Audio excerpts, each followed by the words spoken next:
Time now for Michigan's #1 outdoor radio show, Mike Avery's Outdoor Magazine. Mike Avery has covered the outdoors in Michigan for more than 4 decades, and that tradition continues today. Outdoor Magazine is brought to you by Jay's Sporting Goods, the Eider Insurance Group, Angler Quest Pontoons, the Forward Corporation, Primal Outdoors, Security Credit Union, Offshore Tackle, Garber Chevrolet, Rapid River Knife Works, and by Michigan Brand Meats. Now, here's Mike Avery.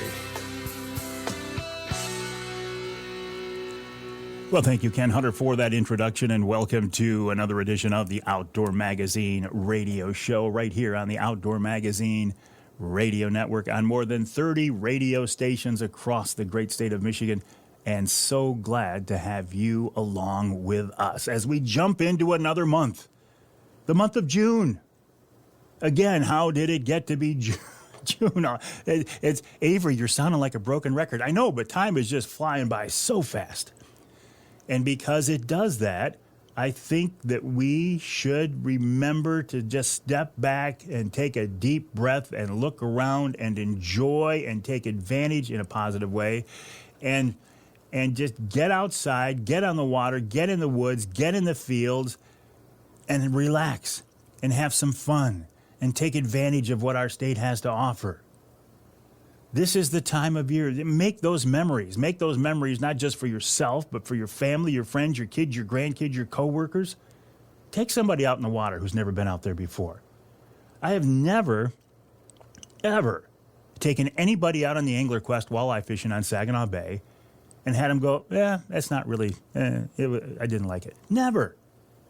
Everybody I have ever taken out, now they may never fish again, but they have that experience of being out there and they think it was wonderful. The more people we can expose to our outdoor lifestyle, whether it's fishing or hunting or whatever outdoor related, shooting, camping, trapping, whatever it is, the better for us. Even if they are not lifelong participants. I say this about the youth hunt all the time. Even if those kids in the youth hunt never hunt again, if we give somebody one good quality outdoor experience, they will more than likely enjoy it. And when it comes time to vote on such issues, they will keep us in mind and maybe even have that frame of reference. Oh yeah, I hunted once and it was a lot of fun. I'm gonna vote yes. I'm gonna vote for pro-hunting legislation. I'm going to vote for pro-fishing, pro-hunting activities. We need as many people as we can on our side these days. Anyway, hey, so it's June now, right, as you're hearing this show. Did you remember to apply for your Michigan bear or elk tag? Be honest with me now, or did you forget? Was it one of those things where you said, I'm going to do that, it's on my calendar, it's on my list, and you never got to it, and now it's too late? I'm not laughing at you, I'm laughing with you, because I've done the same thing. I didn't this year. I did apply for my Michigan bear and elk tag. I will hopefully get my Michigan bear tag. I will not get my Michigan elk tag. I know that. I know it. It's just the way it is. Okay, also, did you get your turkey? Turkey season finally open now, closed now after starting, the end of April. That's a long season, isn't it? If you didn't, there's always the fall season, and there's always next year, right? There's always, we hope there's always next year. Have you seen any fawns yet? This is the time of year when the white-tailed does are dropping fawns. I had a very interesting video sent to me by a guy of a fawn being born. I actually posted it on my Facebook page. Pretty cool glimpse at Mother Nature. Very cool. All right, so I have been fishing. Mother Nature has not cooperated with the fishing. It's been pretty windy.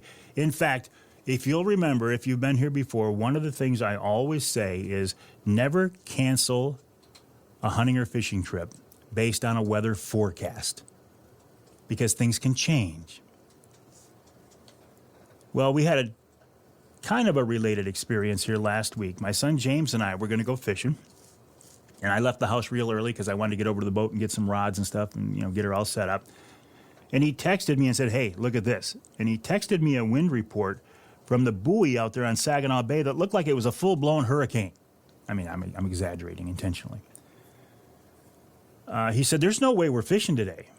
I went, darn it, I really wanted to get out. But listen, I'm halfway there. I'm just going to continue on. I'll let you know what it looks like when I get over there. So I get to the marina, and it's dead calm. The trees aren't moving at all. So I texted him back and said, it's pretty nice here. I'm going fishing. He said, well, wait for me. I'm going too. Now, about the time he got halfway over, the wind did start to pick up, and it blew pretty good. We had wanted to go offshore about 4 or 5 miles to a spot. We got some fish last week into a spot one of his buddies has been doing real good at. But there was just no way, even in that big angler quest, there was no way we were going to get out there. I mean, we could have gotten out there, right? I'm not saying we would have sunk the boat, but we would have been beat up pretty good. We would have earned every fish we got out there. And to be honest with you, I don't find it enjoyable to fish when it's that rough. I guess it's because I'm lucky enough that I can kind of pick and choose my days, and if it's blowing hard, I just usually won't go unless I've got a trip of people who are coming in from, way out of town, and this is their only window of opportunity. I may try to get out there and find them some kind of protected water. But in general, I'm not interested in fishing when it's rough. It's just not as enjoyable. So we couldn't go out to that spot where we wanted to, but the Skinny Water had fish in it. It did have fish in it. I mean, it wasn't a bad day. It wasn't a bad day at all. Number 7 flicker minnows were the hot bait on that day, as they often are on Saginaw Bay these days. I'm going to call it a purple perch pattern. I don't know the real name for it, but it looks like a perch with purple on it. And boy, we only had 2 of those baits down, and they kept getting hit. And if we would have had 6 of them, we would have put 6 down. 25 feet behind the boards, even out in 14, 16 feet of water, 25 feet behind the boards, up in 7 feet of water, 25 feet behind the boards. We ran different lead lengths, 25, we ran them out to 60, but 25 feet behind the boards. It was just a good day. He had cajoled me into respooling all my reels, and actually I needed to. I tend to be probably more lax than I should about changing out line, changing out hooks, changing out snaps and swivels and all that kind of stuff. And sometimes I pay for it by losing a fish or losing a board or whatever. But put all new line on. Oh, and by the way, this week's Ask Avery question coming up at the end of the second hour deals with that topic. It's a question that I actually posed to Mark Romanak of Precision Angling and Precision Trolling, Fishing 411, about the line diameter and how that affects the depth of your baits. He's got a dive curve out there based on 10-pound tests, so I wanted to find out what the details were on that. So that's coming up at the end of the second hour. Don't forget about our golf outing coming up. Not that far away now. It's Monday, July 29th at the West Branch Country Club. This is an outing to raise money for MUCC's youth camp. Sign up is going very well. Sponsorships are coming in. Thank you for that. But if you want to be involved, we still have room and we will find a place for you. Go to the website, mucc.org/golf. All money raised will go to MUCC's youth camp. And that's a camp designed to get kids involved in the outdoors. If there's, it jibes so wonderfully with everything that this show and everything I'm involved in is all about, is promoting the outdoors, getting people involved in the outdoors, showing people how much fun the outdoors can be. Well, MUCC's youth camp does that sometimes to kids who have never had that experience before. So if you would like to get involved as a player or a sponsor, go to mucc.org/golf, mucc.org/golf. So far, Security Credit Union, Yider Insurance, Linwood Taxidermy, my buddy Craig Plowman, They've all come on as sponsors. There are many more that I'm not aware of yet because I'm not involved in that end of it directly. But as I find out, I will pass those names along as a thank you to those people. Who's coming up on the show this week after the break? Captain John Littlefield of Premier Maritime Training. He's the guy who helped me get my captain's license. We'll talk about that process, plus fishing. He's a hardcore angler. Then we're going to try once again to get in touch with Ed Roy of the Michigan Wildlife Council. We tried last week. We had a technical problem. Couldn't reach him. We're going to try again. In our second hour, we're going to the Keweenaw, fishing for smallmouth with Connor Backus. Now, I first learned about Connor last week on the show from John Cleveland of Eppinger Lures. He said, listen, I had a chance to fish with Connor. He's the real deal. I think he'd make a great radio interview. So guess what? We're going to do just that. Then Steve Windom of MUCC follows up, and then the Ask Avery segment I was just talking about. And in our third hour, hunting guide Gary Morgan of Wild Game Dynasty. He's a turkey hunting guide. He's a bear hunting guide. I think he's an elk hunting guide. We'll talk about that whole process, what you should expect from a guide. We'll talk about bear hunting here in Michigan because we're going to find out here in just a few weeks if we got our bear tags or not. And then we'll wrap it all up with Wild Game Chef Extraordinaire, Dixie Dave Minar. My name is Mike Avery. This show is called Outdoor Magazine. My website is MikeAveryOutdoors.com, MikeAveryOutdoors.com. My email address is Mike@MikeAveryOutdoors.com. Don't hesitate to reach out. I would love to hear from you. Let me know what's on your mind. Send me your pictures, your videos. If there's a kid in the picture, use the hashtag ForwardFuelsTradition, and you could win a gift certificate to the Forward convenience stores. We'll take a break. Lots more coming up here in the next 3 hours on Outdoor Magazine.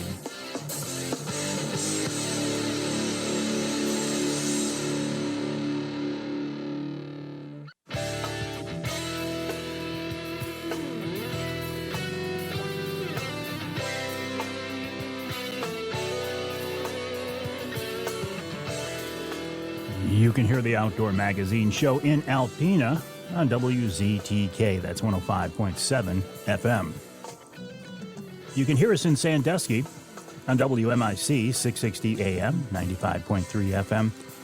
And you can hear us north of the bridge in the Sioux on WKNW 1400 AM. This segment of Outdoor Magazine is brought to you by the company that makes this sound. The sound of my Rapid River knife opening up. You know Rapid River Knives by now. Family-owned, Michigan-based, great company. I would encourage you to go to the website, rapidriverknifeworks.us, rapidriverknifeworks.us. Use the promo code Avery10 and get 10% off on your knife. Or you can go to the showroom on US 2 just east of Rapid River, walk in the door, say, I want the Avery promo, and they'll give you 10% off right there as well. Handmade. In some cases, custom made. You can go in there, pick out your knife, you can get it engraved, and it is a lifetime purchase because these things are guaranteed for life. Something goes wrong with this knife. I ship it up to the Rapid River shop, or I take it up there myself. They fix it or replace it if it's really bad. Clean it all up, resharpen it, I'm good to go. RapidRiverKnifeWorks.us, RapidRiverKnifeWorks.us. Chris Durston of Rapid River is really a good guy. I've been so blessed over my entire career to work mostly with really good people, including Captain John Littlefield. John is the guy who helped me get my captain's license, my charter captain's license. He has now started his own company called Premier Maritime Training, the website pmtcaptains.com, to help people fulfill this goal. It is a goal for a lot of people to say, you know what, I would like to be a captain.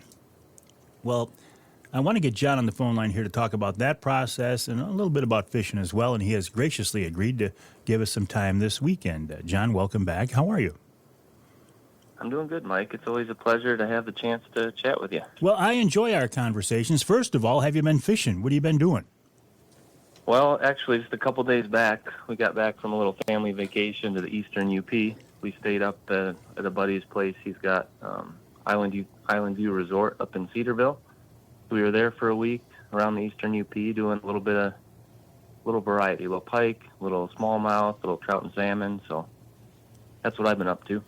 Well, and you love to fish. You'll fish for anything that swims pretty much, won't you? Oh, yeah. I like a little bit of diversity. It's always exciting. So tell me a little bit about your history, John. How did you get to this point in life where you're doing this now? Oh man, a lot, a lot of years of trying different things until something stuck. But I grew up fishing. Always kind of wanted to make it a part of, what I did career-wise. And to keep the story short, I ended up getting my captain's license back in 2016.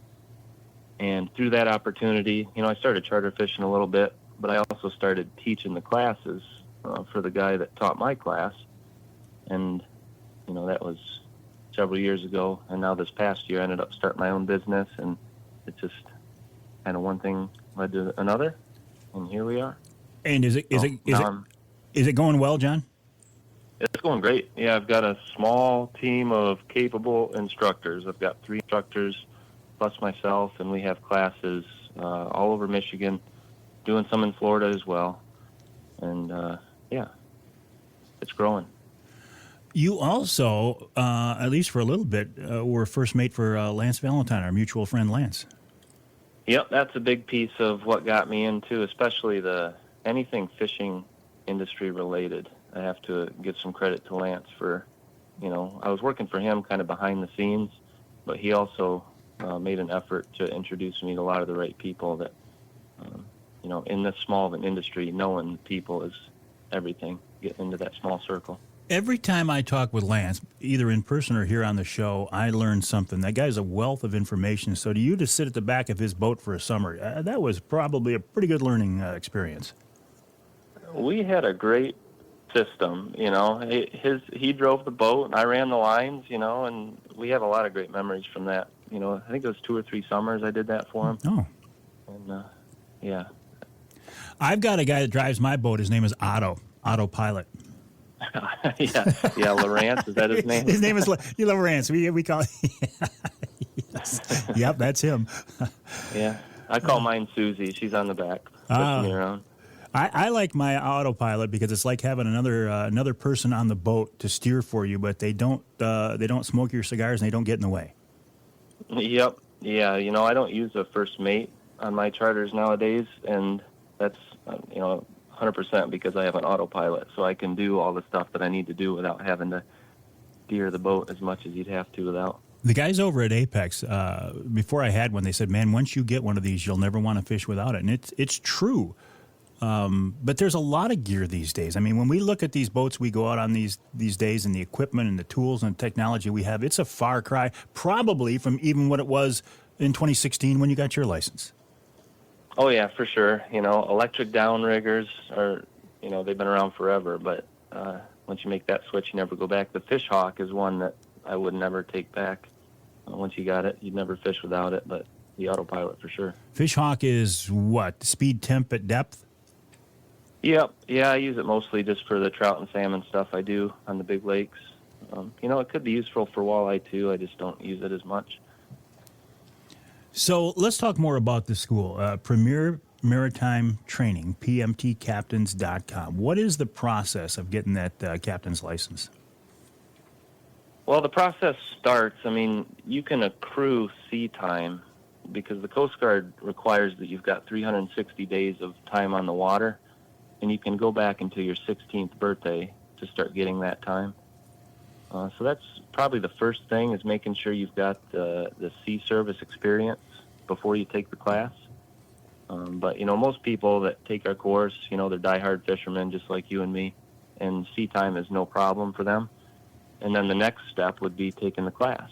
So you take the class, it's a 9-day course, and at the end of the class we administer the exams, and then once you pass your exams, you get a certificate of completion, which needs to be submitted to the Coast Guard along with a variety of other paperwork, and then the Coast Guard is the ones that issue your license.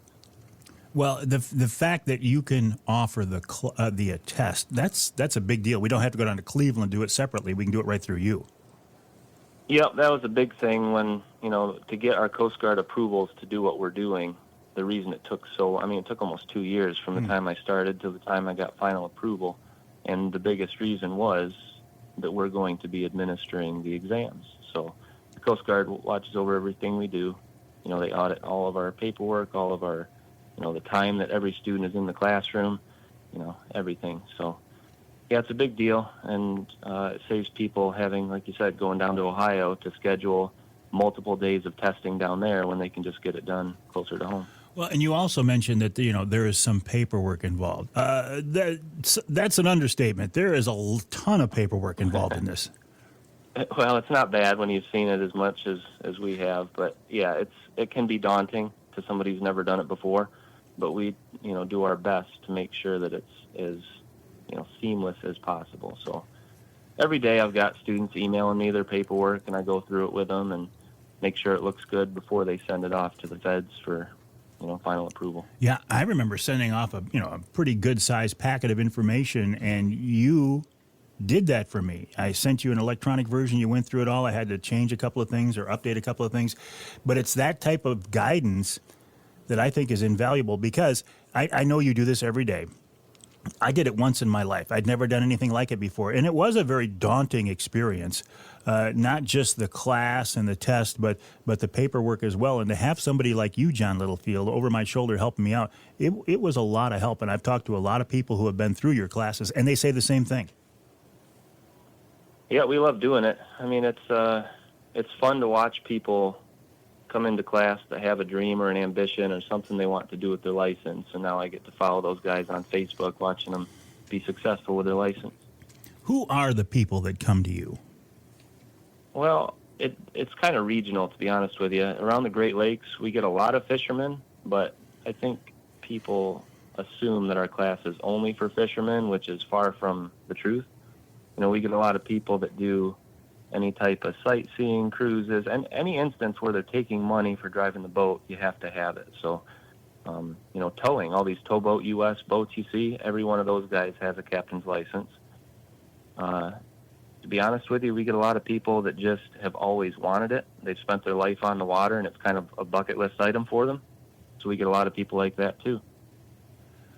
Yeah, and I can kind of relate to that. I mean, I got my license so I could do everything above board. I do a lot of charity auction trips, and people forget about that.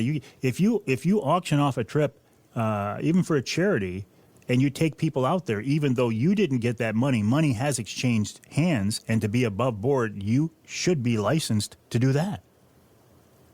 That's true. Yep. In one of my recent classes, I had somebody who does a lot of veterans type events. Mm-hmm. And, for whether it was liability or whatever the reason was, you had to have a captain's license to take vets out for, I don't know which event it was, but, that's why he was there getting his license. So are there different types of captain's license? I mean, there's a 25-ton, 100-ton, all that stuff, six-pack. Walk me through this, John. Well, there's two basic, I guess we'll just say there's two captain's licenses that are considered entry level that would be applicable to, most of the guys listening to this radio show. The first one is called the six-pack, or the OUPV is what it's actually called, and that's the one that we teach, which will qualify you to drive, vessels up to 100 tons, but it limits you to carrying 6 or fewer passengers. So that's most of your charter boats of any kind that carry 6 or fewer people. That's what you need, and that's what we teach. But if you want to carry more than 6 passengers, you'd have to have what's called the master, which is what you have, and that allows you to carry more than 6 people. But once you get your six-pack license, it's easy enough to upgrade to the master. So the first step would be getting your six-pack, and then it's just a little more coursework on top of that if you ever wanted to upgrade that to the master. And I just went for the 25-ton vessel, but that's a pretty good sized boat. That's bigger than I'm probably ever going to be at the helm of, I think. Yeah, for sure. I mean, what's interesting about your license is that you have the 25-ton master license, which, you can drive vessels up to 100 tons as long as you're carrying 6 or fewer passengers. Oh, well, next time I see a freighter go by. Well, freighters are big. Hang tight, John. We got to take a break. We're talking with Captain John Littlefield of Premier Maritime Training, PMTCaptains.com, PMTCaptains.com. Just kidding about the freighter. I know they're bigger than that. More with John coming up after the break right here on Outdoor Magazine.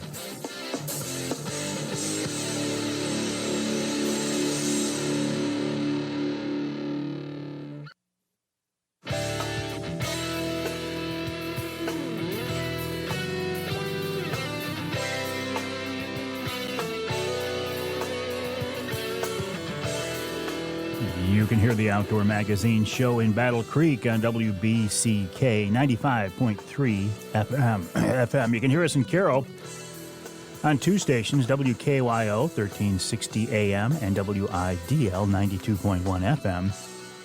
And you can hear us north of the bridge in Marquette on WDMJ 1320 AM.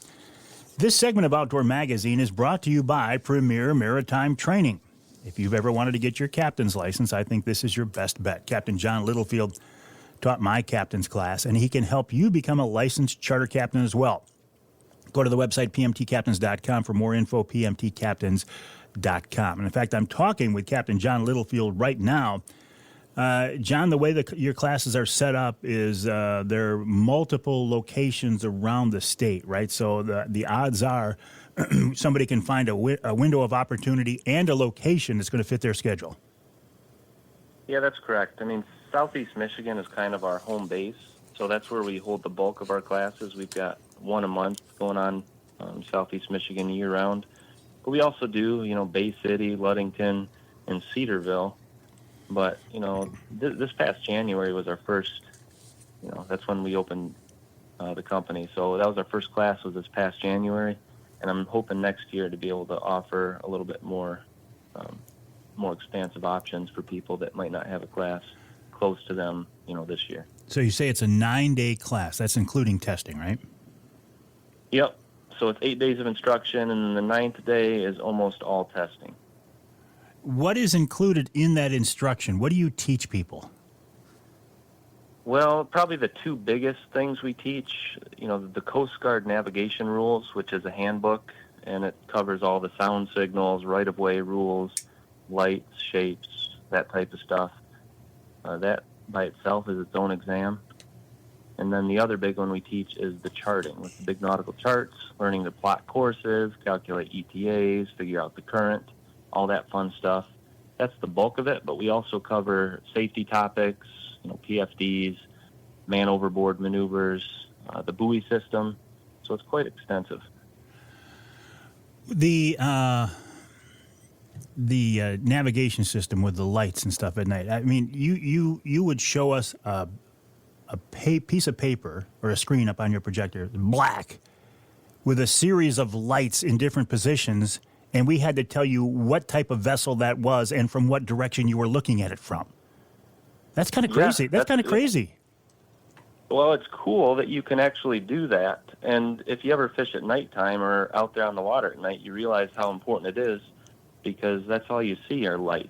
And based on what color lights you see, what combination of lights you see, you can tell exactly what kind of a boat it is, what direction he's going, who's got the right of way, and all that good stuff, which is, it's important when you're out there at night that you can do all that stuff, because as you know, most of the people out there at night don't have any idea. So it's all good stuff that we learn, and it's kind of fun to put all of the stuff we learn into practice. And all right, so the testing procedure, I remember it as being, from my perspective again, being a guy who was into his 60s when he took the test, hadn't been in school for a long time, I found it quite challenging. What is your success rate, John, on passing that test? Well, the success rate of our class is very good. But the thing about the exams is the Coast Guard allows retakes of tests that you fail. So, if there's 4 exams at the end of the week that you have to pass in order to get your certificate. And if you fail 1 or 2, you have a 3-month window to retake them. So you don't actually fail the class if you fail an exam, because you have ample opportunity to practice up, study up, and retake. And would we retake that through you, or do we have to go to the Coast Guard? Okay. No, you retake with us. You either schedule a one-on-one and we can meet up with you and administer the exam that way, or you can come to any one of our scheduled classes and any of our instructors can give you that test. So how long is that license good for? It's not lifetime. It's not lifetime. Well, it is, as long as you keep it renewed. Yeah.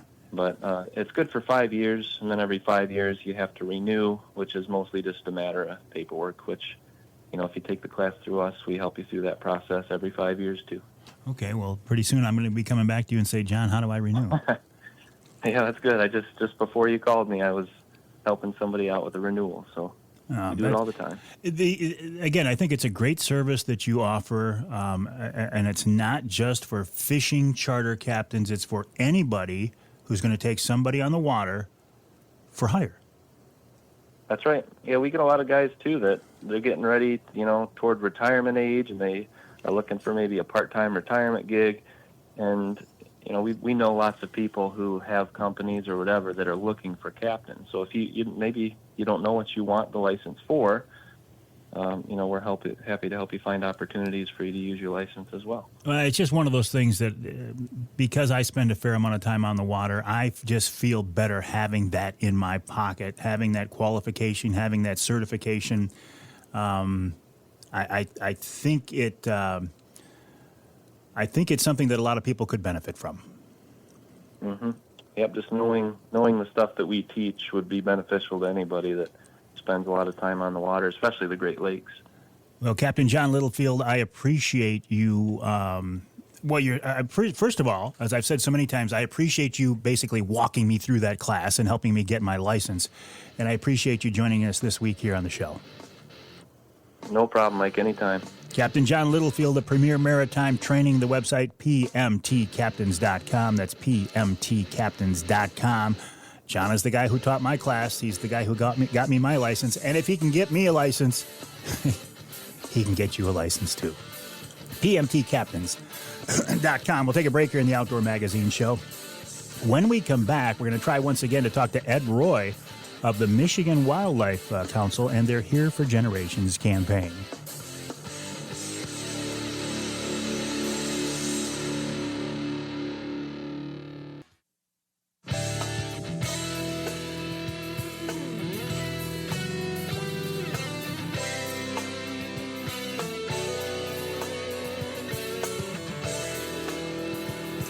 You can hear the Outdoor Magazine show on more than 30 stations across the great state of Michigan, including WCBY in Sheboygan. That's Big Country Gold. 1240 AM, 100.7 FM. You can hear us in Flint on Sports Extra, 1330 WTRX.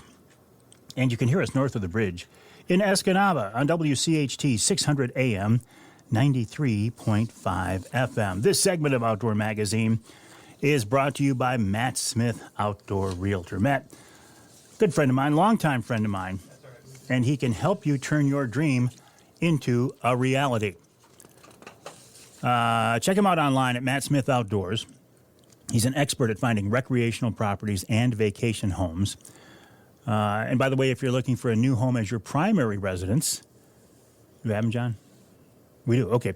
Primary residence, Matt can help you out there as well. That's Matt Smith Outdoors on Facebook and Instagram. Matt Smith Outdoors on Facebook and Instagram. Okay.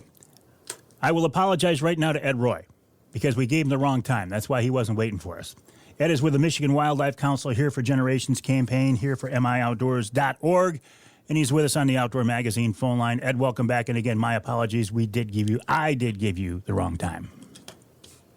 All right, thank you, Mike. We're all on the same page now, ready to go. All right, so tell me what's going on with you guys. You know I'm a big fan of what you're doing. Yes, we just had a meeting last week or week before in Detroit at the Activity Center down there at the DNR. What a nice facility for those who have not been there. They need to go. With regard to the council, there's a couple things going on. One kind of overarching aspect that I'm very pleased and hopefully we're proud of is we're going to move as part of the marketing campaign hunters and fishermen a little more squarely into the media approach.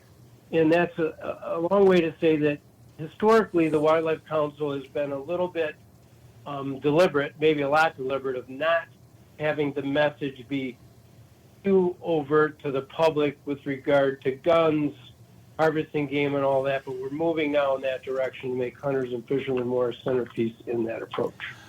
And I feel like I'm starting to see that already in the campaign, but this is a big move, Ed. I'm personally very glad to see this, but this is kind of a shift in direction. What's the reason for it?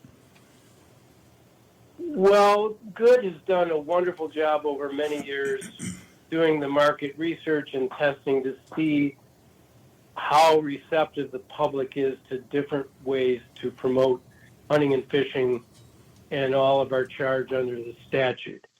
And there was a meeting in October in St. Ignace, MWC meeting, where some people attended, and we made, or at least I made the request, and I think Nick Bougie, to try to presumptively treat hunters and fishermen as being part of the media campaign. And so Good was charged with that, I'll call it redirection. And so what they did for us at the last meeting is they gave us an opportunity to look at option A and option B of a particular set of marketing campaign. And so what they did was to make one option a little more hunter and fisherman based, and the messaging, it's all part of a package, as you know. You're a smart guy. And the interesting thing that developed is that both option A and B were acceptable, but there was a decision by the council to lean more heavily into making a more direct message that involved hunters and fishermen to the public. Well, Ed, I appreciate you suggesting that, and I appreciate Nick suggesting that as well. What were you thinking? Why did you want to get the hunters and anglers more involved? Well, that involves this kind of process. So 2016, I was appointed to the Wildlife Council. And candidly, June, term limited, and we'll see how quickly the governor finds my replacement. But I've been with the council long enough to keep my hand on the pulse, so to speak. And watching the data, watching the research results, and seeing that we've come a long way in 7 years, that it was appropriate to lean into more of the hunters and fishermen being more front and center, to use the vernacular, of part of the media campaign. Now, it's not a slow walk, but it's a measured walk, because we don't want to do anything to go backwards, to be blunt. Sure. Oh, yeah, so it's a balanced approach. And again, I'm so glad this is happening, because one thing I've heard from my listeners is, I see all these Here for Generations campaign, here for mioutdoors.org, Here for Generations, and I don't see much about hunting or fishing directly. And in my audience, my people, I don't want to say they were upset by that, but it did stick in their craw. So if a change in direction, I think, will be very welcome by a lot of people. Well, and I want to be somewhat cautious. This is a matter of degree, maybe not a wholesale change in direction, but it's leaning into promoting and being more expansive in our approach. And I appreciate that, Ed. Yeah, no, I get it. It's not going to happen overnight, but I love the incremental shift in direction. Ed, appreciate your time. Sorry for the hassle, but I'll look forward to talking again soon. Ed Roy of the Michigan Wildlife Council, the website here for mioutdoors.org, here for mioutdoors.org. We'll take a break for the top of the hour. When we come back, we're going to the Keweenaw smallmouth fishing with Connor Backus.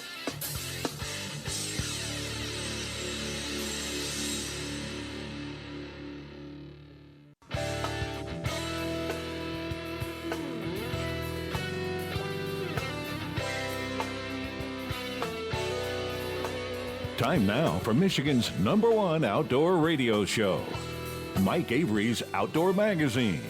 Mike Avery has covered the outdoors in Michigan for more than 4 decades, and that tradition continues today.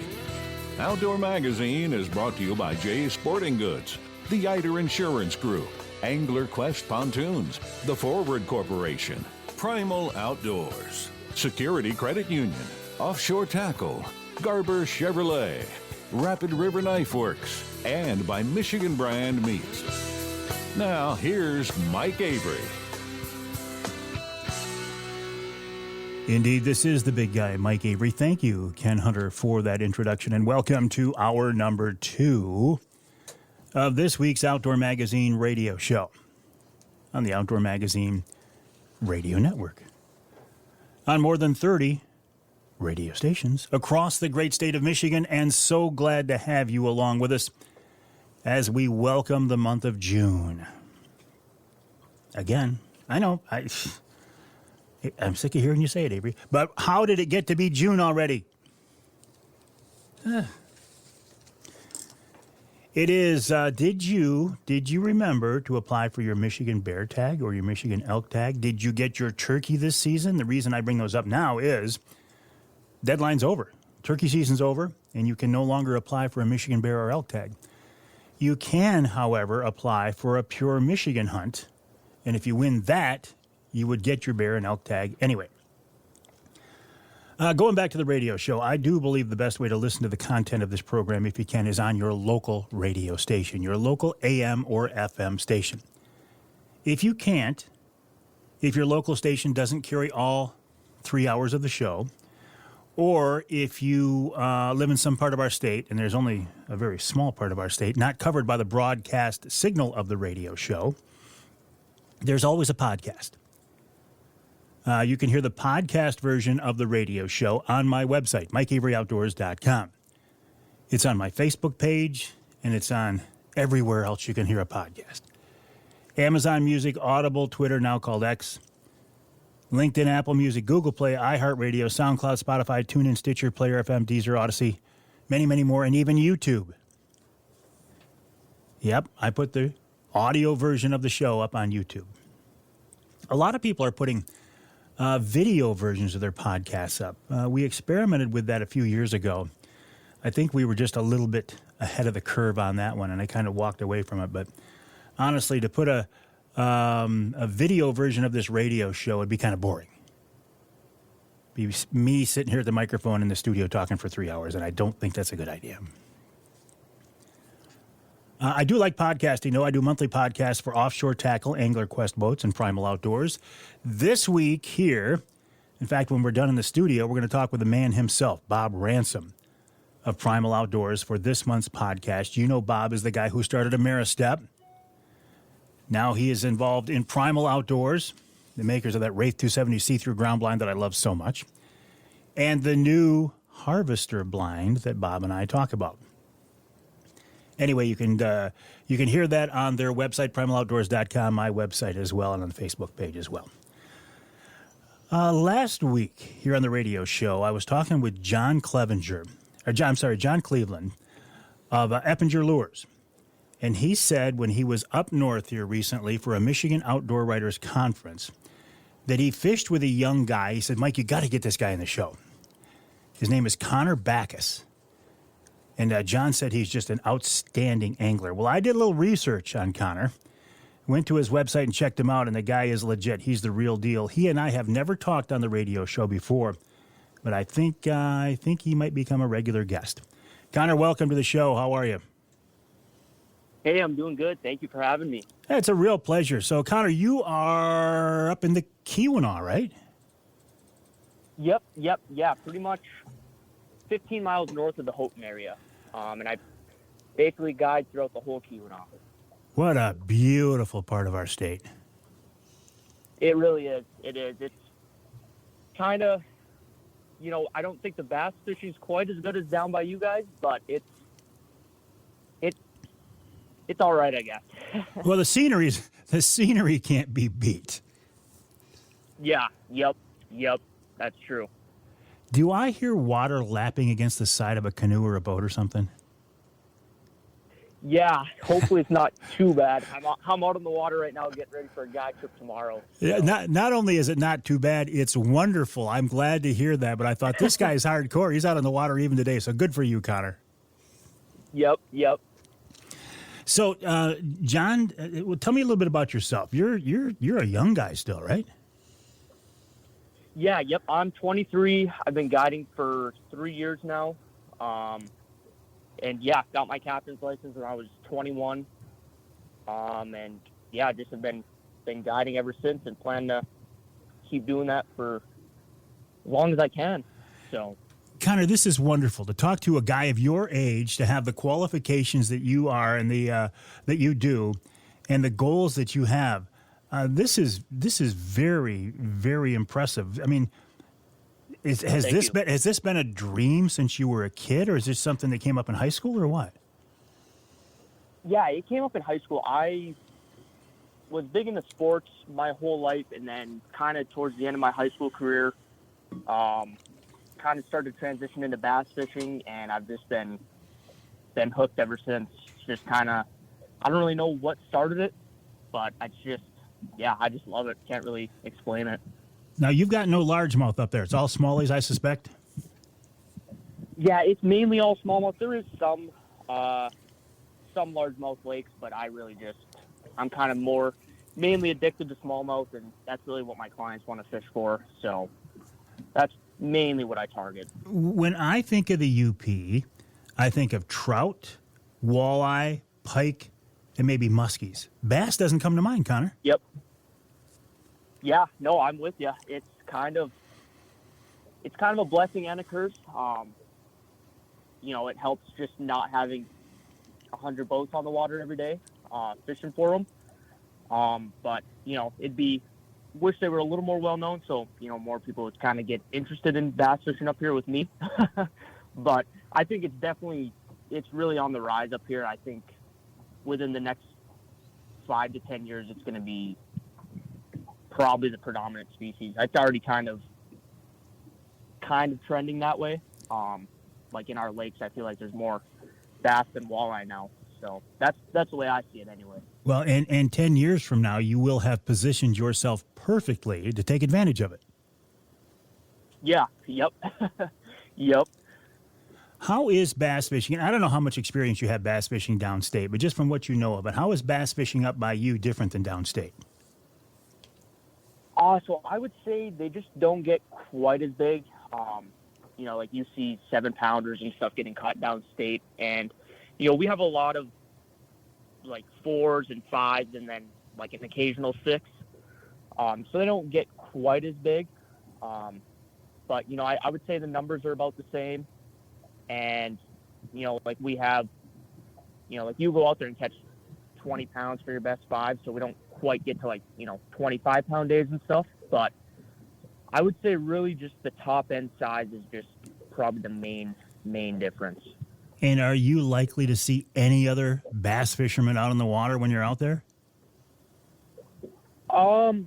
This time of year, yes. But basically from, I would say, July till the end of the year, you'll rarely see another bass angler. So what waters are you on, Connor? Are you these remote little hidden lakes, or are you out in some of the bigger, more well-known bodies of water? Yeah, I'm pretty much on all of the well-known bodies of water. I'm on the Torch and Portage system. I live 4 blocks away from the Torch Portage system, so I fish there quite a bit. And then I hit Lac La Belle quite often. And then a few other smaller lakes like Gratiot and Lake Medora, things of that nature, kind of up in the harbor. So, but I would say my main 2 are really just the Torch Portage system and Lac La Belle. And where do your clients come from? Are they downstate Michigan people? You get out-of-staters or what? Yep. So I get a lot of people from downstate, Illinois, Wisconsin, Florida, Texas, kind of all over the place. But I would say a lot of them are from downstate and kind of other areas in the Midwest. And when they come up to the Keweenaw, which for a lot of these people is going to be maybe the most remote or wildest country they've ever seen, and they fish with you, Connor, for the first time, what do they say? What's the experience like for them? I guess a lot of them just can't believe how quiet it is. Like, most days you won't see another boat.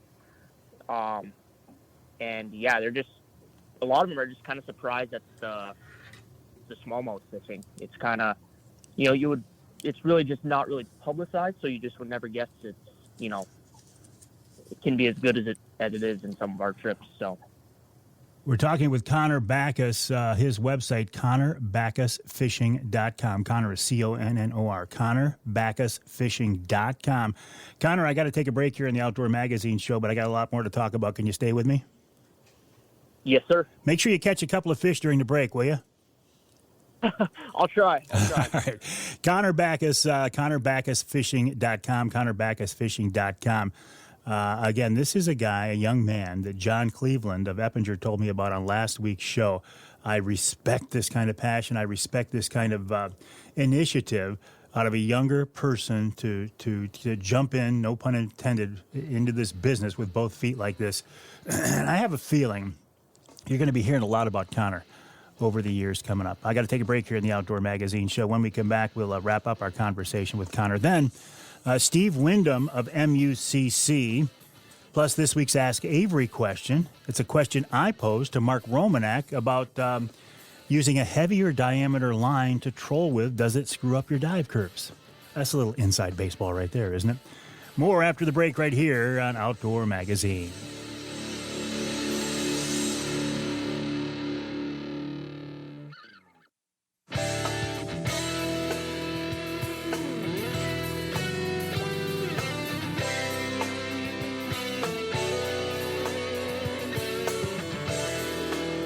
You can hear the Outdoor Magazine Show in Lansing on WILS 1320 AM. You can hear us in Port Huron, WPHM 1380 AM. And you can hear us north of the bridge in Newberry, WNBY 1450 AM. This segment of Outdoor Magazine brought to you by the Linwood Beach Marina and Campground. Linwood Beach can be your year-round Saginaw Bay fishing destination. Great facilities, great people, great location. I use the term great a lot when I think about Linwood Beach and talk about Linwood Beach. Wonderful campground, full marine shop, ship store, showroom. They sell boats. They got a beautiful boat launch, a wonderful marina, and all you've got to do is go right out of the channel at Linwood Beach, and you're going to be into the fish. Now, it's going to vary from day to day and week to week about how far you have to go, but they're straight in front of the marina, you will catch walleye. Linwood Beach is the site of the Walleye for Warriors event coming up here next weekend already. And then later in the summer, the Angler Quest Owners Tourney is going to be there Saturday, July 27th. So keep an eye out for both of those. The website for Linwood Beach is linwoodbeachmarina.com, linwoodbeachmarina.com. The experience fishing out of Linwood Beach is wonderful. But it's a far different experience than if you were to go north, way north, to the Keweenaw and fish with Connor Backus. You can learn more about Connor online. His website is connorbackusfishing.com, connorbackusfishing.com. Connor, I heard that you've got one of the big dogs in the fishing industry coming out to fish with you here very soon. Yes. Yeah. Planning on fishing with In-Fisherman. We may... maybe pushing it back a little bit, just due to some water conditions. But yeah, that should be a really good experience. I'm really looking forward to that. That will, and John and I were talking about this last week. This could be one of these things that changes the trajectory of your career. Yeah, I really think so. I really think so. It's definitely a big opportunity. I'm really nervous to do it. But yeah, no, it should be.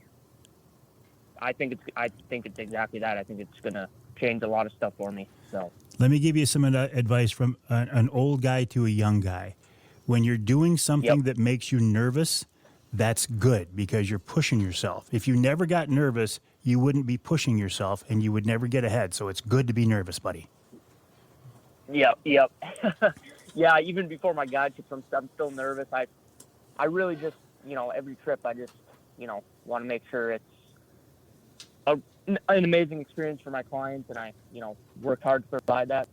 So far it's been smooth sailing. So now keep it up. You said before the break that, you want people to learn about bass fishing in the Keweenaw. What is the response from the locals? Because a lot of times, and I've seen it downstate here on Saginaw Bay early on, when you've got a good local fishery, people want to keep it local, and they don't want to invite the rest of the country in to take advantage of that resource. Have you run into that yet at all? I haven't, just because really nobody bass fishes. So I'm sure if if there was a big community of bass anglers, there would probably be, some of that. Sure. But I just think since nobody bass fishes, it's really just not an issue, thankfully. So these are smallmouth. It's cold water. So what are your techniques? So I like to drop shot a lot. I throw swim baits, hair jigs. Really just depends on the time of year. But yeah, really, I mean, my go-to day in and day out is a drop shot. But yeah, really just kind of throw the whole kitchen sink at them. Probably too many to list here, but yeah, just really depends on the water temp and the time of year. And whatever it takes, whatever they want that day. Yep. Yeah, I normally have, I don't even know, like between 6 to sometimes 12 rods on the front of my deck. Just kind of, they're picky at times, so you just gotta trial and error every single day. Oh. Forgive my ignorance on this, but I'm thinking your bass up there must be still pre-spawn? Yep. Right now, they're basically going to spawn any day. There's fish on beds right now, but they're not locked on. And I watched a couple of them actively trying to spawn today. So it's basically happening right now. So. What's your water quality there? I know it's cold, clean water, but it's got to have the UP tinge to it, doesn't it? It's not crystal clear, is it? No, it's tannic. It's probably about 3 to 4 foot visibility, and it's like that tannic kind of tea color. Mm-hmm. So is that something you use to your advantage, or is that a detriment? This time of year, it's a little bit of a detriment just because it's hard to see the beds and, hard to see just those fish cruising up shallow. But most of the year, I would say it's an advantage just because, those fish are less spooky. Like, I couldn't imagine really fishing in, like, water that's, 15-foot visibility. I do venture out on Lake Superior a little bit because those fish, I don't know if I'm letting the cat out of the bag here, but those fish do venture out to Superior in the summer. So I do fish, some clear water, but yeah, not very often. Connor Backus, there's no way in the world I'm going to let you mention Lake Superior smallmouth without following up on that. Yeah, I probably should have mentioned that. Too late for that now, buddy. So tell me more about that. Yep. Yeah, so that's basically kind of a summertime bite. Some of the lakes that connect to Superior, those fish will move out there, and they'll kind of spend their summers out there. And it's, primarily, the bigger than average fish. I was going to say, you must see some hogs out there. Yep.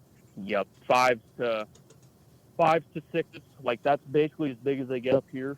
But yeah, that's where you're going to catch your biggest ones in the summer and really all year. But they just kind of, the summer's really the main time they spend out there just because Superior's so cold. How do you fish them out there? But yeah. Really the same way I fish them, on normal lakes. I just use more natural colors. I'm still drop shotting a lot, throwing swim baits, tubes, just try to mimic the forage as best as possible. So what's a good day for you? How many fish to the boat? I would say 20 plus, probably like 20 to 40. We've had a couple 40 fish days, couple 50 fish days, but I would say, really anything over, 20, 25, I would consider good. And then anything above that is, a bonus. Sure. Sure. So what are you out doing today? And I'm going to ask you this, but you don't have to tell me. What body of water are you on today, and what are you experimenting with today? Yeah, I'm on the torch portage system. Really, no secrets out here. Everyone knows I fish out here. But, yeah, really just trying to find fish that are locked on beds. There's really no pre-spawn bite happening at this point. So, I mean, basically all the fish are up on the flats, and I'm just trying to find those fish that are locked on beds. And I've found found a good amount, so I think we'll be in good shape for tomorrow. So if you find bass that are up in the shallows right now near beds, Yep. and you come back tomorrow, unless there's a drastic change in the weather or wind direction or something, would those fish still be there? Yeah, yep, they'll still be there as long as the water temp doesn't drop. So I'm just praying we don't have a cold night tonight. But yeah, as long as the water temp doesn't drop, those fish will still be there. Just curious, what water temp are you looking at right now? We're about 59 to 60. And is that about on course for this time of year?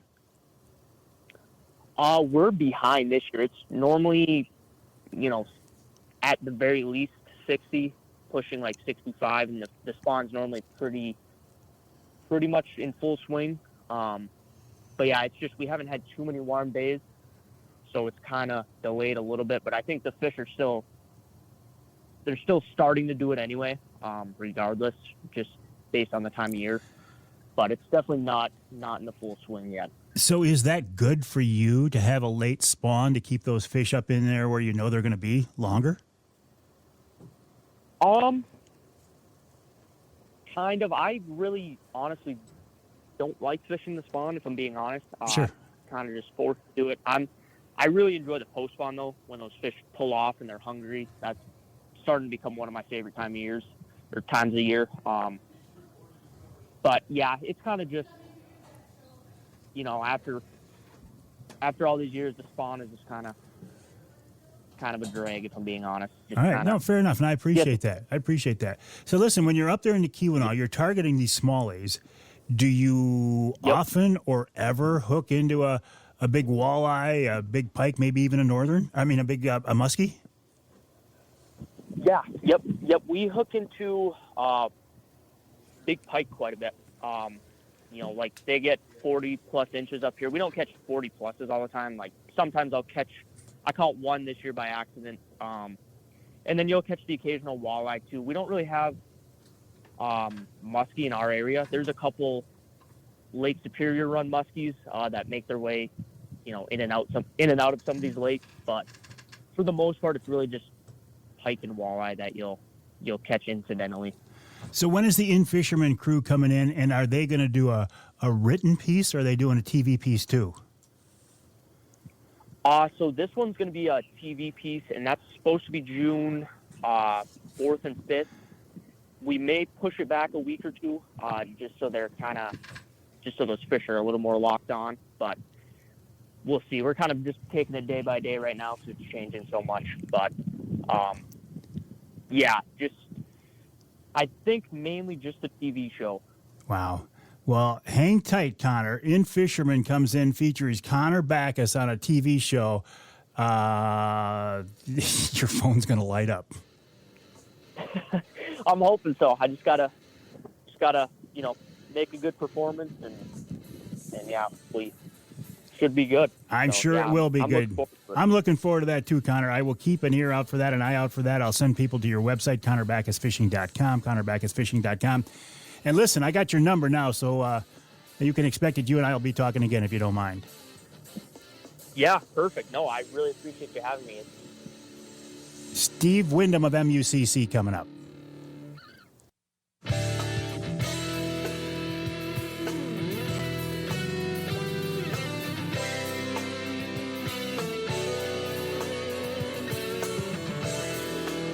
You can hear the Outdoor Magazine show in Houghton Lake on the Twister, 92.1 WTWS.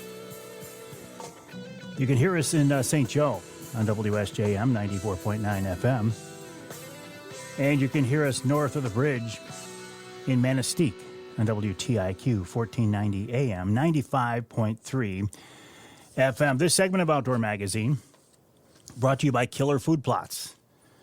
This is the time be putting in your food plots, and I think Michigan-based family-owned Killer Food Plots can be a good partner for you in this adventure. Rich Krazan at the helm of the company, hardworking guy, very knowledgeable. He wants to help you get the most out of your food plots. He wants to help you get the most out of your hunting experience, and that hunting experience can be better this fall by putting in some food plots right now. Check out the website, killerfoodplots.com. That's killerfoodplots.com to see the services available, to see the seeds available. And if Rich was on with us right now, he'd say the first thing you got to do is get a soil sample. So get that soil sample, get in touch with Rich at killerfoodplots.com, killerfoodplots.com, and you will be off and rocking. I want to turn our attention now to MUCC, Michigan United Conservation Clubs. This is a group that I have worked with for the past several years. I think that they're doing a great job.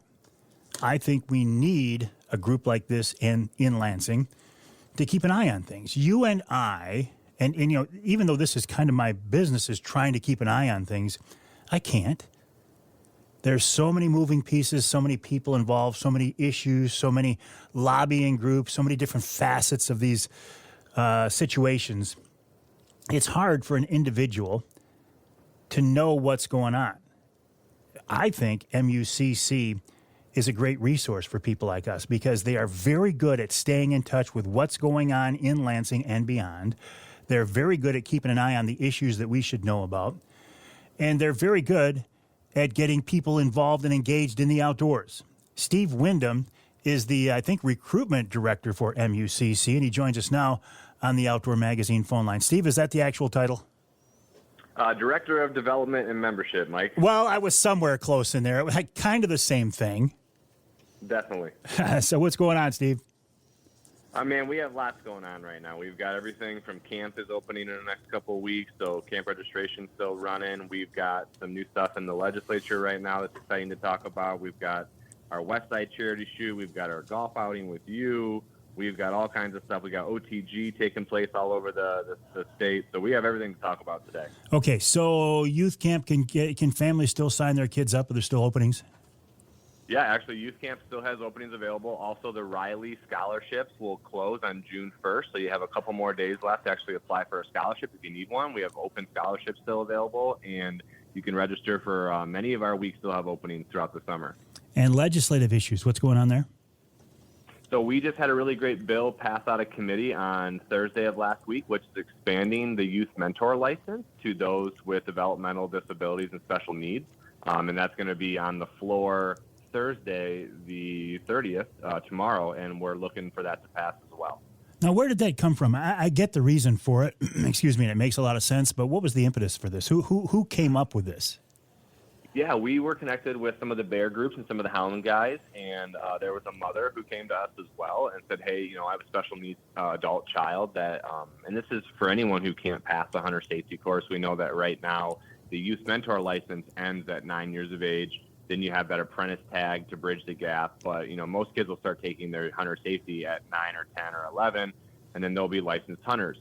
If you're not able to physically pass or cognitively pass a test, you know, whether it's a developmental disability, a special need, this is the only thing that's changing is that this bill now will allow those people under the direct supervision of a licensed hunter to utilize that mentor license for perpetuity so that their outdoor heritage doesn't end at 9 years of age. So they get to actually be accompanied by a licensed hunter right in the direct supervision and then still have their own great experiences in the outdoors. And so working with some of the hound groups and the bear guys, we have got this through and over the finish line. We're hoping for it to be voted on tomorrow. Excellent. Excellent. Congrats on that. And what about this West Side Charity Shoot? Yeah, West Side Charity Shoot is June 21st. We're actually running a really great promo right now. The next 50 people to register for the event get a free pair of Auto Pro Impulse hearing protection. It's going to be June 21st at North Ottawa Rod and Gun Club, and we're going to have a great day cracking some clays for conservation. So you say for conservation. So then what do you guys use that money for, Steve? Yeah, so that money goes to our 4 pillars. So through education, habitat, policy, and communication. So, you know, our education helps fund our camp, which is also what you're doing with the outing there, but also our Tracks magazine. Our advocacy and policy work in Lansing takes a lot of time and building those relationships with other lawmakers, and also, you know, just being out on the habitat with our program with the DNR and OTG, and then also our communication, so publishing the magazine, Michigan Outdoors Magazine, making sure every single hunter, angler, trapper, shooter is up to date and paying attention to the issues that are going to affect our outdoor heritage and natural resources. And the Mike Avery Outdoors Golf Outing coming up Monday, July 29th at the West Branch Country Club, mucc.org/golf. How's that coming along, Steve? Good. We're just about to roll over 50 golfers. We got a handful of really great sponsors. People from far and wide are coming out of the woodworks. Michigan brand, one of your partners with Mike Avery sausages. They're going to be on board as well. And so we've got lots of people getting signed up. Still lots of space open and sponsorships available, but it's going to start filling up quick, I think, once people realize summer's already here. I believe that as well. MUCC.org/golf. We will fill this thing up. We will sell it out. There's no doubt. All right, Steve, listen, you and I will be in touch, and we'll talk again soon. Thanks so much, Mike. Steve Windom of MUCC, MUCC.org, MUCC.org. To sign up for the golf outing, to play and or sponsor the event, MUCC.org/golf, MUCC.org/golf. Love to see you there. We'll take a break. When we come back, the Ask Avery segment right here on Outdoor Magazine.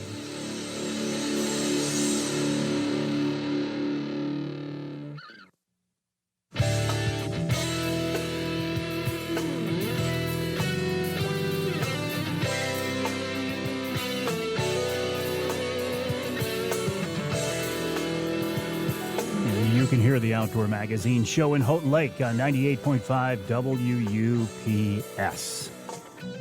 You can hear us in Tawas, WIOS, 1480 AM, 106.9 FM. And you can hear us in Manistee, WMLQ, 97.7 FM. The Ask Avery segment is brought to you each week by the good folks at Security Credit Union. By the way, Security Credit Union has signed on as a sponsor of the Mike Avery Outdoors Charity Golf Outing, too, so we appreciate that very, very much. Security Credit Union loves to work with outdoors men and women, and they can help you achieve your next outdoor adventure. Check them out online at securitycu.org. That's securitycu.org. You know this by now, but the way the Ask Avery segment works is this is your chance to find out something that's been bugging you, something you want to know. You can send me an email to Mike at MikeAveryOutdoors.com. That's Mike at MikeAveryOutdoors.com. It can be a question that you want me to answer directly. It can be a question you want me to pass along to somebody else, like, DNR or MUCC or somebody like that. This week is a little different. This week is a question I posed to Mark Romanak. And actually, as I'm thinking this, I didn't even tell Mark I was going to use this on the air. I hope he doesn't mind.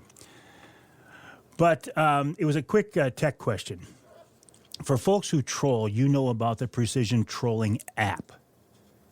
And this is a series of graphs that show you on a given bait how much line you let out and how deep that bait will go.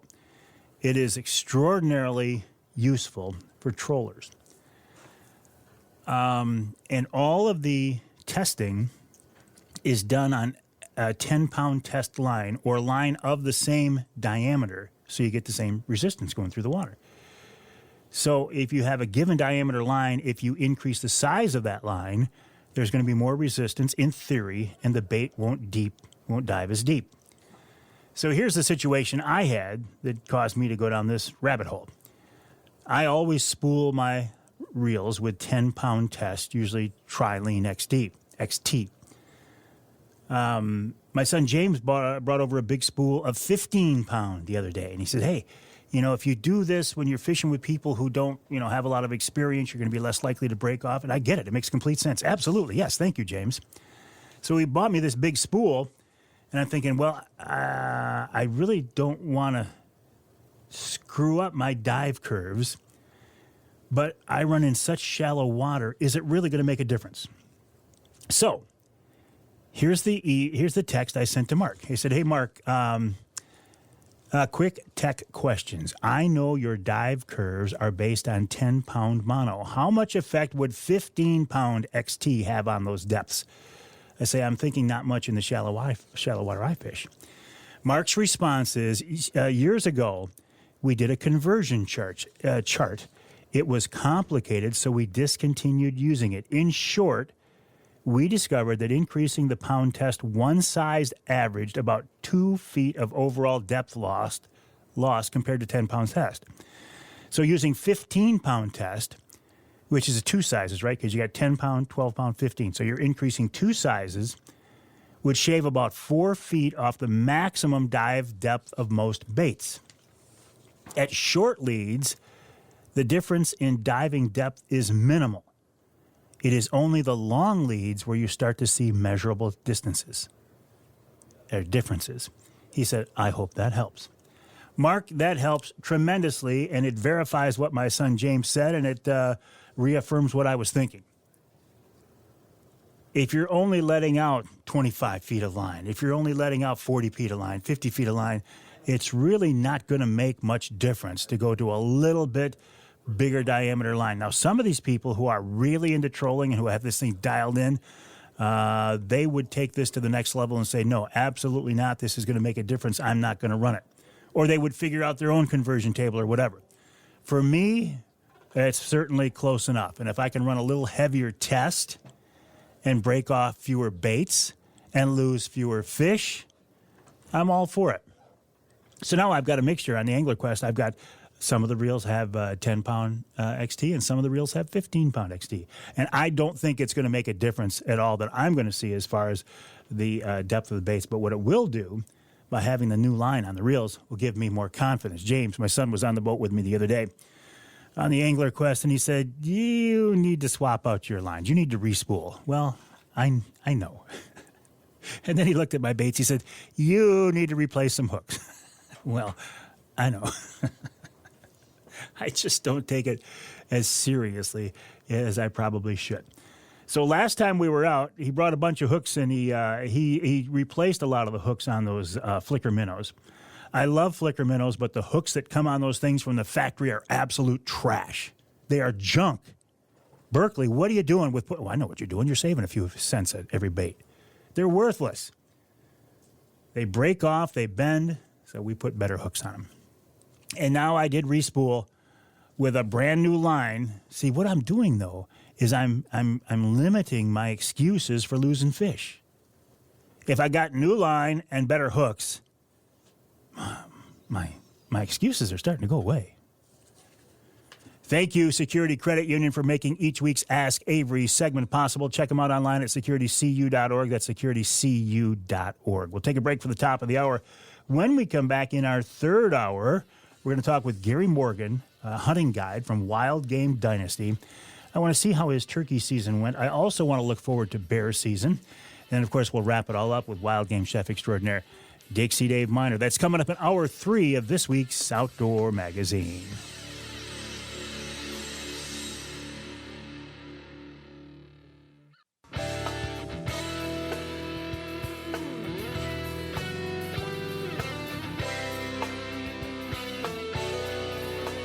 Time now for Michigan's #1 outdoor radio show, Mike Avery's Outdoor Magazine. Mike Avery has covered the outdoors in Michigan for more than 4 decades, and that tradition continues today. Outdoor Magazine is brought to you by Jay's Sporting Goods, the Eider Insurance Group, Angler Quest Pontoons, the Forward Corporation, Primal Outdoors, Security Credit Union, Offshore Tackle, Garber Chevrolet, Rapid River Knife Works, and by Michigan Brand Meats. Now, here's Mike Avery. Well, thank you, Ken Hunter, for that introduction, and welcome to hour number 3 of this week's Outdoor Magazine radio show. As you're hearing this show, it is now the month of May. I'm sorry, the month of June. See, I can't even make myself think that it's June already. It's summertime. Well, not officially summertime. Did you remember to, did you get your turkey, first of all? It was a long season, right? I hope you did. And if you didn't, I hope you had some good experiences with your turkey hunting. You don't have to catch a limit or harvest a critter to have an excellent experience in the outdoors. Also, did you remember to apply for your Michigan bear or elk tag?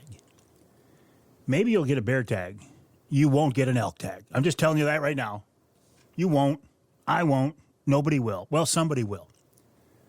But not very many. You can still, though, get a Michigan bear or elk tag if you apply for the Pure Michigan Hunt. It's only $5 to apply. That one, I am going to win sometime when I'm still here on this earth.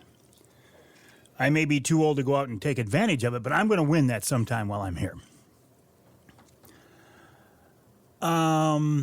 If you do get, say, a bear tag, do you know what you're going to do? If you don't live up north, right, which the bulk of the population doesn't live up north, unless you're willing to drive every few days and get a bait going, unless you know some houndsmen in the area, I mean, what are you going to do? I think the best thing you can do is find a good guide in that area, connect with them, and use their services. Gary Morgan is one of those guys. His website is wildgamedynasty.com, wildgamedynasty.com. He is a turkey guide. He's a bear guide. He's a whitetail guide. And I think he's even guided some elk hunters as well. And he's with us now on the Outdoor Magazine phone line. Gary, welcome back. How are you? Not too bad. Appreciate the introduction. Well, it's always a pleasure to talk with you. How did your turkey season go? It went well. I would say that today. I texted you a picture. My buddy John Jones, I consider him probably one of the best callers out there, but he pulled his magic out of a hat, and of course that's his stuff that he does. And he laid a bird in my lap, and it was everything that I could do just to smile and put a tag on it. So today I tagged my gobbler finally. So the guide gets a chance to hunt finally. Yeah, yeah.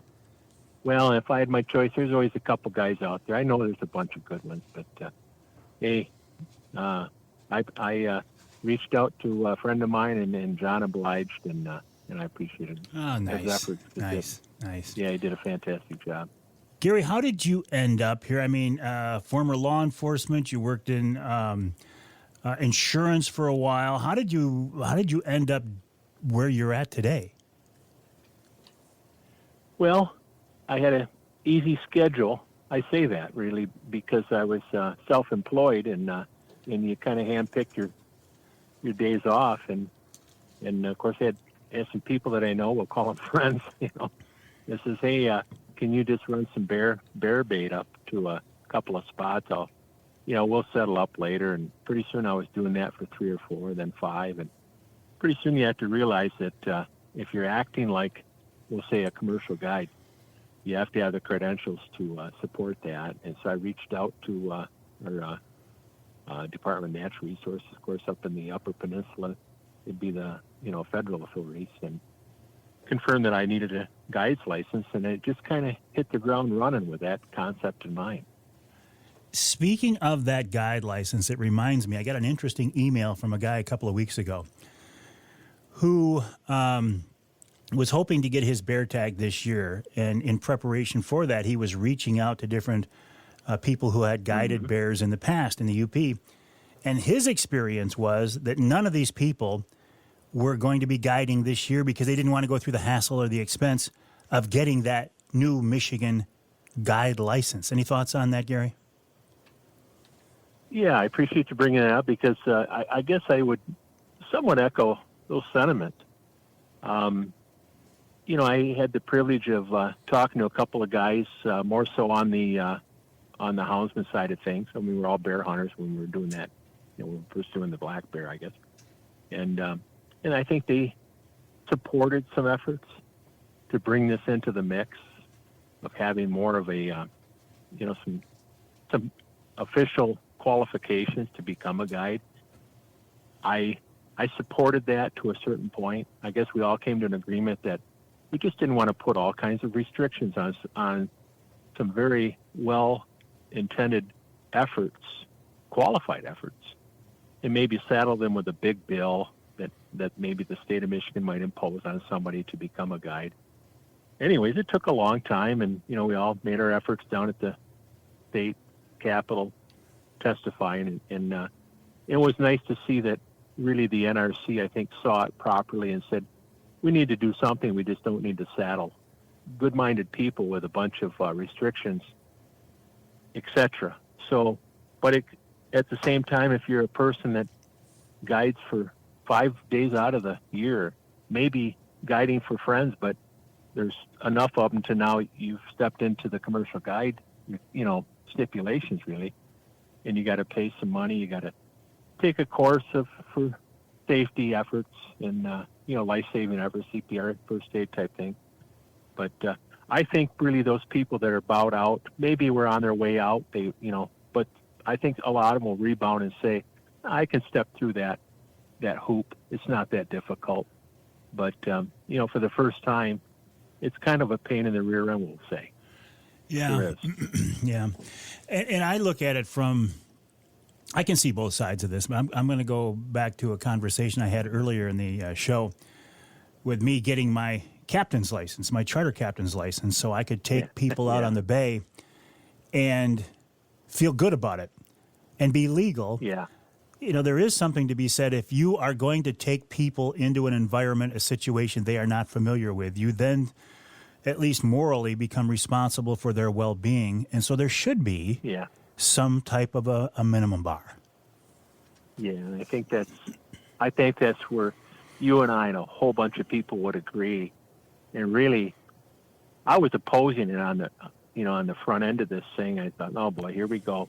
More governmental intrusion, we might say. But when we look at it, just how you framed it, Mike, it's really, who are we trying to really care for and protect are the clients, we'll call them, under those circumstances. The people that entrust to hire somebody, thus an outfitter, a guide. We need to be able to have a minimum qualification to say we can try to alleviate a bad thing that happens from getting worse or whatever it might be. So, Gary, how, in a few weeks here, we're going to find out if we got our Michigan Bear tags or not. How would a person find a good guide? What do you look for? What do you base that decision on? Those are good questions. As a guide myself, and I didn't start off that way, but, I explained how I kind of tripped myself into this thing and wanted to do the right thing, obviously. I think, too, is word of mouth. Start asking around. If you hear somebody that had a great experience, start there, but maybe they didn't hire a guide or whatever it might be. At least get a basis of a beginning. And, of course, if those people that are guides are going to be listed on the state's DNR website someplace, I'm not exactly sure where it's at, but I've seen it, then they could see that list in its entirety and then start selecting people from there. And I've had people say, hey, I've gone through the list and, reached out to 10, 11, 12 people. But, when you're paying some money and that tag took you 8, 9, 10, 11, 12 years, that half an hour to an hour, a lot of it can be emails. See what information you get back. See what is not pleasing to the eye. Maybe say, well, maybe that's not the direction they need to go, and go in the direction you think is best spent, and come up with a person that seems to meet your fancy. And it's like anything. Your personalities are not super important, but you kind of want to align yourself with somebody that at least meets your personality type thing in that situation. Yeah, somebody you want to spend some time with. Yeah. Yep. I would also say, Gary, I would make a suggestion before we go to a quick break here that one of the things you consider in the criteria is talking to people who did not get a bear and see if they still had a good experience, right? I would say that's probably one of the top. Yeah, thanks for bringing that up. That's exactly it. All right, Gary, listen, we'll talk more about that after the break. We're talking with Gary Morgan of Wild Game Dynasty Guide Service, wildgamedynasty.com, wildgamedynasty.com. Gary also does, he's very media savvy, social media savvy. He also has a podcast, and he has a weekly email, newsletter, news blast now that I enjoy getting that every week. WildGameDynasty.com, that's WildGameDynasty.com. More coming up.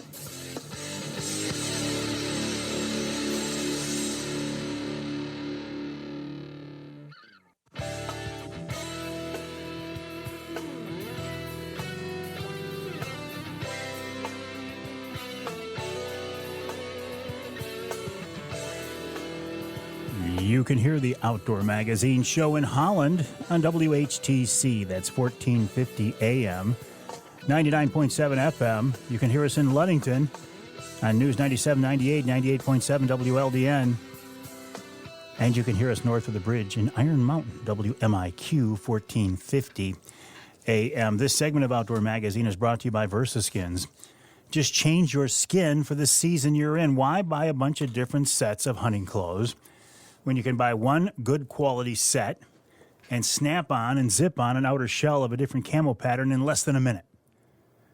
It's a genius solution to a problem that most hunters have. So congrats to Paul Perrone, owner Paul Perrone, for coming up with that. If you are looking for big sizes and you're having a hard time finding them, I'm talking 4, 5, 6X, VersaSkins can help you out there. If you are a saddle hunter, more and more of these young skinny guys are hunting from tree saddles, right? Well, VersaSkins can help you out there as well. They've got jackets specifically made for saddle hunting. The website is versaskins.com. That's versaskins.com. Right now, though, we're talking with Gary Morgan, a Michigan hunting guide. His website, wildgamedynasty.com, wildgamedynasty.com. Gary, before the break, I suggested one of the criteria for selecting a guide is to talk to hunters who didn't shoot an animal to see if they would recommend that outfitter or not. Let me just follow up with that in my personal experience with you. When I bear hunted with you in the UP, I didn't shoot a bear. But it wasn't because you didn't put a bear in front of me. You put a bear in front of me the very first hour of my first day of hunting, and I, as a guy who had waited for 9 years for the tag, didn't want my hunt to be over. So I decided not to take that animal, and I'm still to this day fine with that decision. But again, those are the types of things, those are the types of questions you have to ask former clients about their experience, right? I agree. If that's if you had the top questions to ask, that'd be right there. And I think that's being honest on both ends. And that's what we're looking for, really, is that, to just be told the honest truth about their experience. And that's all we want going in. We're not asking for a lot, just to understand what's going on at that at that outfitter's situation. We can ask for his kill, or should say his harvest percentages, but even then, I think your question merits to be right at the top. What can a hunter expect from a bear guide? What do you provide? Well, good question. And through my eyes, it might be the top, but if you ask some clients, they may not look at some of this stuff as something that they even think or worry about. But even before we were required to, on the state level, be a certified guide, we were doing that in the UP because we're hunting on the Hiawatha. So the federal government required just about what the state does, maybe even a little more, who knows. And I grumbled at that at first, but it's really making sure that our clients come into camp and they're kept safe as much as we can, that we can control from the start to the finish. To me, that's number one. Some of them have loved ones when they get home, and the bear hunt's important, but they want those their husband, their spouse, their friend. They want them to return home safely and without harm. So that's probably number one. But really two is have an active bear bait. So then we're really talking probably what's number one in the client category. And it's easy to probably monitor those baits when we have the technology we have today with cell cameras and, even the cameras that send a message to our phone, we'll say. But there's many things that fall into those categories, and we try to make sure that their trip in and out is, is well marked, and so that they're kept safe that way too. It's not to say that things don't happen. They have, and if we're in this business long enough, we're going to experience some mishaps, but we want to make sure that, that we get out of that situation safely. And it's just a temporary blip on the radar screen, so to speak. You use the term active bear bait. That's an interesting term for me. Is an active bear bait, is the definition a bait that has been hit ever by a bear, does that make it active? Do they have to be in there every day? What do you mean by that, Gary? Very good question. And that's what we talk about at length. And, I'll be on the phone maybe, and maybe my wife's in the other room, or she knows, maybe she can tell, I'm talking to a potential client, we'll say, and I'll be on the phone for 45 minutes. And, I'm kind of a long-winded person, we'll say anyways. I think most people that know me know that. But, I want to make sure that we've discussed this thing from front to back and from east to west, we'll say, too. And so that the active bear bait, that has to be explained, in my opinion, because an active bear bait could be a sow and a cub.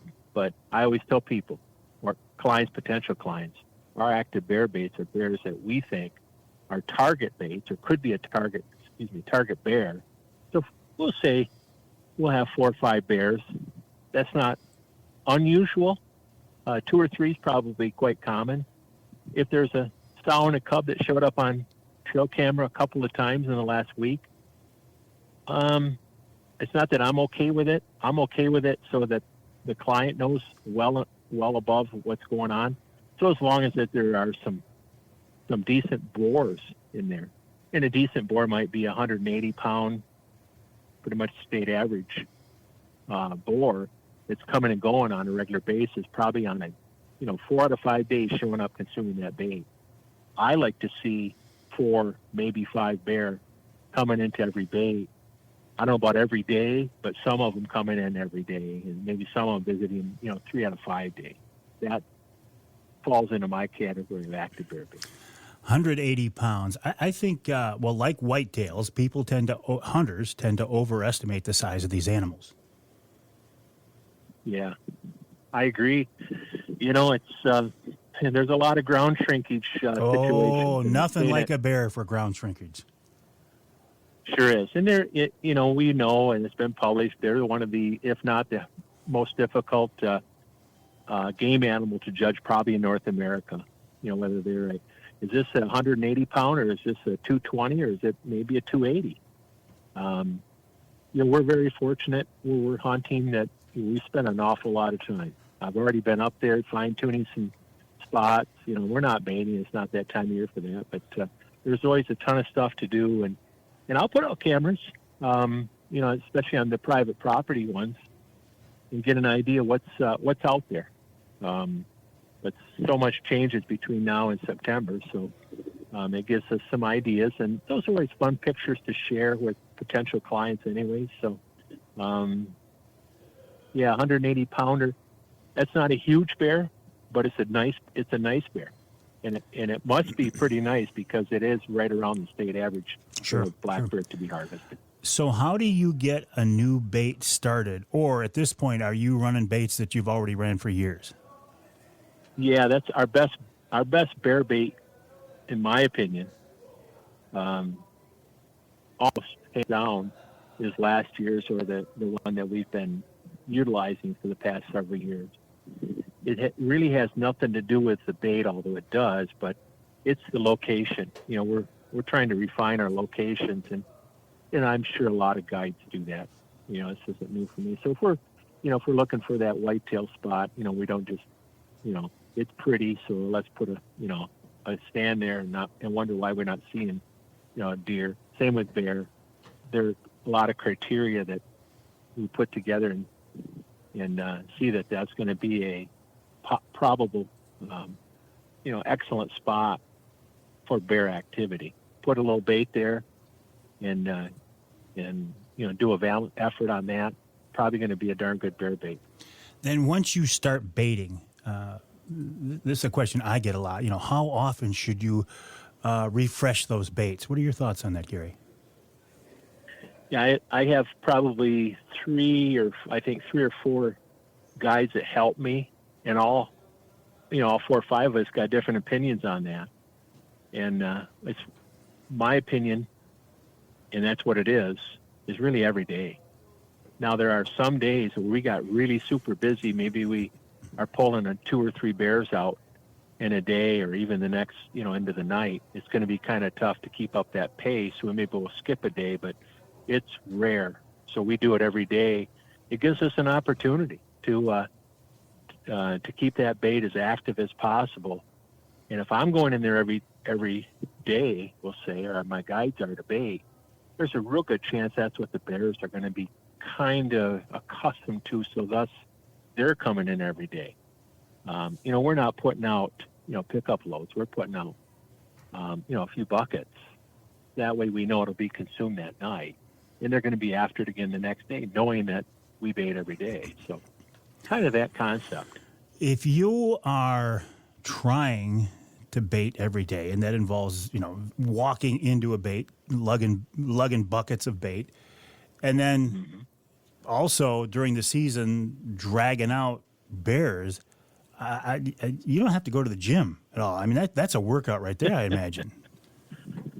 If I could only keep up what I lose throughout the year, I seem to find what weight I lost. So, but yeah, you're right. We're, I'll go for a walk maybe with my wife for 2-3 miles down the road, and I'm complaining the whole time. Yet we're doing 8 or 9 or sometimes 10 every day up in the bear woods, and I haven't complained yet about it. So,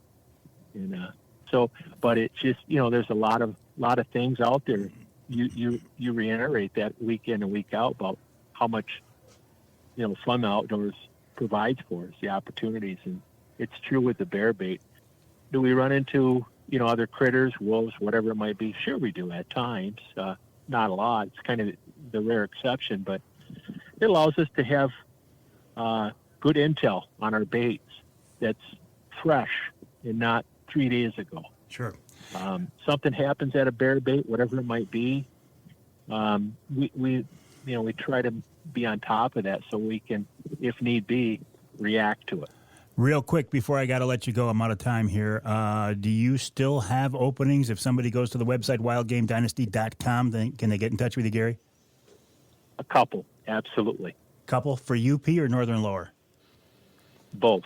Oh, probably excellent. two in the upper out of all 3 hunts, and probably 1 or 2 in the Red Oak unit.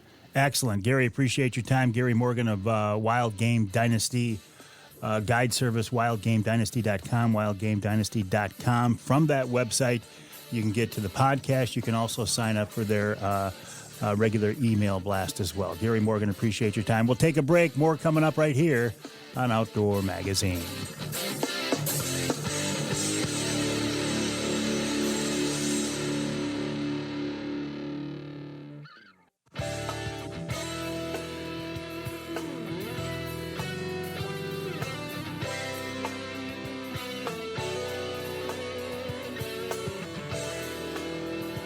You can hear the Outdoor Magazine show on more than 30 radio stations across the great state of Michigan, including WTCM in Traverse City, that's 580 AM, and in Saginaw, a couple of stations, WSGW AM 790 and FM 100.5. I'm in the studios of WSGW right now.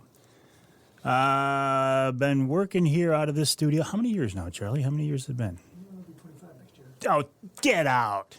Seriously? I'm sorry, 20 years. 20 years. 20. For 20 years, I have done the Outdoor Magazine radio show out of these studios. Now, before that, when I was working with a different network, we were out of Charlevoix. And then before that, it was just a local show. Wow. Anyway, Charlie Rudin here doing a wonderful job as always. The crowds are Charlie.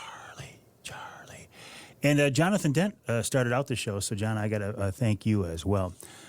Also have to thank the folks at Reader Landscaping, because this segment of Outdoor Magazine is brought to you by Reader Landscaping. It's your nature and our nurture. They can create an outdoor getaway in your backyard, in your front yard, in your side yard, in your cottage, at the lake home, your place up north, wherever. They have done so many different projects for me, and we're just about ready to kick off the final stage of our backyard landscaping project with the folks from Reader. John Gower of Reader was over at the house the other day looking at the final things that we wanted to tweak. We've also had him at the house for a couple of things. We've got a water feature that was getting a little bit wonky, And the other reason they were there is, well, when I was digging up a daylily the other day, I might have dug in the wrong spot and I hit one of their water lines. And so they came over and fixed that too.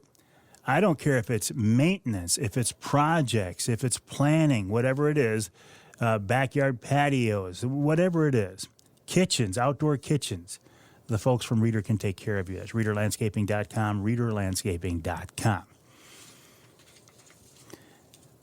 Let's take a look back at the show this week. John Littlefield, Captain John Littlefield. Again, thank you for joining me. Thank you for getting my captain's license. Ed Roy of the Michigan Wildlife Council. Now, he was, I think he sensed maybe I was being too overly enthusiastic about a potential change in direction for the Here for Generations campaign. I heard you, Ed. I heard you. I am just glad to see that campaign put hunters and anglers in more of a prominent position.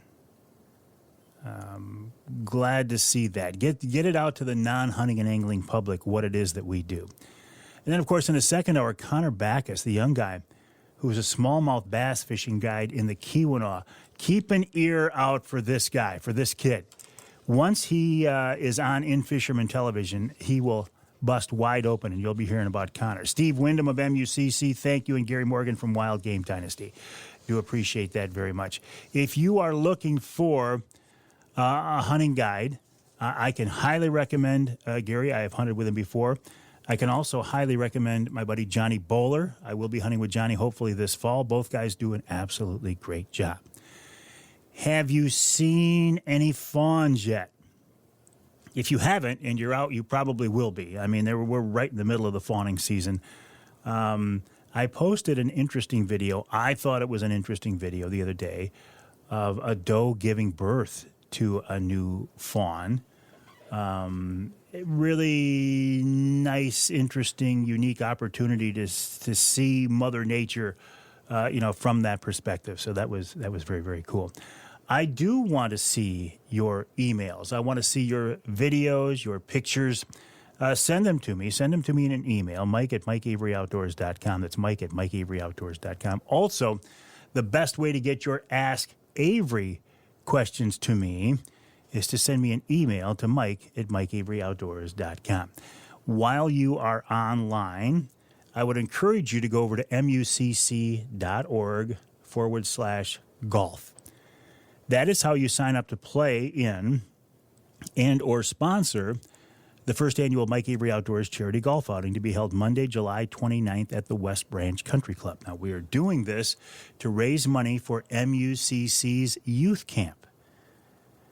It's Monday, July 29th at the West Branch Country Club. And the folks at MUCC, I'll be honest with you, it was my idea, but the folks at MUCC are kind of running the behind-the-scenes stuff of it. All the registration and stuff is through them.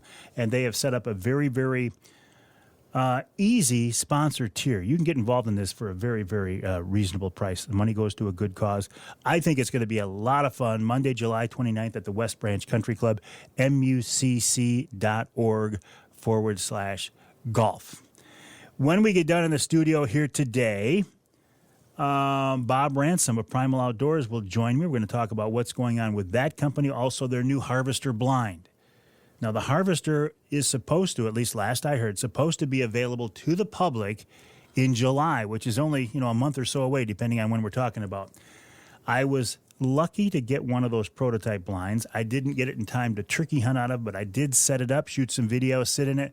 I think it's a very, very interesting blind, and I think it could become my go-to blind for this upcoming hunting season.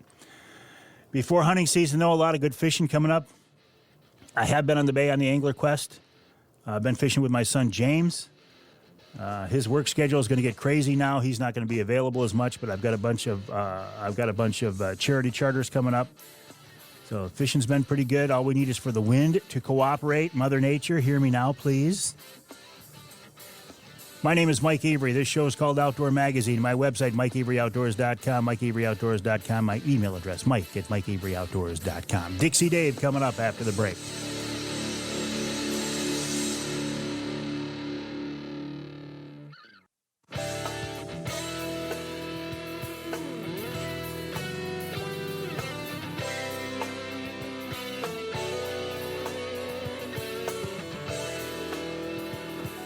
Welcome back to Outdoor Magazine. As you're hearing this, it is the month of June. Now, it's not officially summertime yet, according to the calendar, and maybe even according to Mother Nature, right? Some of the cooler winds we've been having, but it is the summertime season, no doubt about that. Time to get out and take advantage of what our state has to offer. You know, you don't have to catch fish or you don't have to harvest a critter to have a wonderful outdoor experience. But every once in a while, isn't it nice to kind of bring things full circle and to be able to enjoy what it is that you've been pursuing, whether it's fish or wild game, on the table to enjoy with your friends or with your family. And there is no better person that I've ever met in my life to do that and to come up with a great tasting and good-looking dish than wild game chef Dixie Dave Minar. And he's with us once again. David, welcome back. How are you? Really good. Getting ready to celebrate my birthday. Your birthday, so you're 59 this time around, right? Yeah, more like 57. 57. No, it's 75. I'm 75. Well, good for you. Good for you. You and Uncle Ted are you and Uncle Ted are the same age. Oh, okay. And wow. He's still rocking. He's looking good. So are you. Well, I feel like it. I feel pretty darn good, actually. Well, good. I'm glad to hear that, David. What do you got for us this week? Well, first of all, I'm going to have good luck all day because I saw an eagle circling our pond. So that, to me, means good luck. And think about this before we get into this, the recipe. When you and I were coming up, we never saw eagles. So for us, it's a big deal. For me, every time I see an eagle, it's a big deal. There are so many around now, Dave, that my kids will be driving down, their grandkids, and I'll go, hey, look, there's an eagle. And like, well, big deal. We see them all the time. Isn't that an interesting change in things? Right, I know it. I'm glad. I like it. Yeah, me too. Anyway, go ahead. Okay, so what we do is have leftovers from last week's recipe, which is a smoked salmon spread. Yeah. And we have sold this to, I can't even tell you how many countless caterings that we've done. We had it at the restaurant constantly. So anyway, it's a lovely dish, and everybody loves it. It's on page 17. So you need about a pound and a quarter of boneless, skinless, crumbled smoked salmon, or any other fish you got. You could buy them at the fish store, whatever, maybe chubs or whitefish or something. A couple pounds of cream cheese softened. This is going to make a large batch, and this freezes very well. So you need a quarter cup of sour cream, 1 or 2 bunches of very thin sliced green onions, a small onion grated very fine, and a cucumber grated fine, which is optional. If you don't care for the flavor of cucumber, leave it out. A couple tablespoons, more or less, to your taste, of horseradish. Same thing with Worcestershire sauce, 2 to 3 tablespoons. And about a teaspoon of chopped parsley, and 2 to 3, 4, 5 dashes of Tabasco sauce, more or less to your flavor. If you like it a little zippy, add more. If not, don't do so much. 4 or 5 cloves of garlic ground up really, really fine. You want to shred it just like you would the onions and stuff. And the juice of 1 or 2 limes, more or less, if you like it. Or you got to have a little bit in there anyways. And on the side note, if it's too loose, when you get this done, you can blend in some dry breadcrumbs, and it won't not add any flavor. It'll just thicken it up, okay? So it depends on how thick you like this. So the method we're going to use is in a chilled mixing bowl. You're going to put the sour cream and the cream cheese after you've let the cream cheese out, maybe for an hour or so to soften up, and blend it really well with a mixer or in a stand-up blender, you got at the house. Blend it very well. And then add all the other ingredients at the same time, and then slowly blend this back together for 1 or 2 more minutes. And then taste it and see if it's to your flavor that you like. And don't forget, it's going to get a little more flavor as this stuff blends together. Or leave it like it is. If you got it, great, fine. And it's going to have the best flavor after refrigerated overnight. And because this is a large batch, it freezes very well. and you can freeze it in small batches in Ziploc baggies or whatever, and pull it out for appetizers for your parties, or just sit around and have a real nice appetizer. And you can serve it with garlic toast or crackers. And it, like I said, serve this to hundreds and hundreds of people, and they love it. Oh, and I remember it. I love it as well. One thing I didn't hear you put in this dish, this recipe, and I may have missed it, no black pepper? No, you're using Tabasco sauce. Could You a wanna guy blend it. could a guy in theory put a little black pepper in there? Heck yeah, you can do whatever you like. This is just a good suggestion. You can grate as much in it as you like. Because you know I'm going to do that. I know. You can put it on top, too. Oh, it sounds good, Dave. I remember it. It is very good. Appreciate your time. Got to let you go, buddy. I hope you see some more eagles. And me, too. It's just a pleasure. Wild game chef Dixie Dave Minar. It's a pleasure to talk with him every week. And you know what? It's a pleasure and a blessing to be able to talk with you as well. My name is Mike Avery. This is the Outdoor Magazine radio show. The show is also available as a podcast anywhere you hear your podcasts. My website is mikeaveryoutdoors.com. My email address is mike@mikeaveryoutdoors.com. Hope Mother Nature cooperates with you. I hope your schedule cooperates. I hope you get a chance to get out and enjoy what our wonderful state has to offer. Have a great week, my friends. We'll talk to you next time right here on Outdoor Magazine.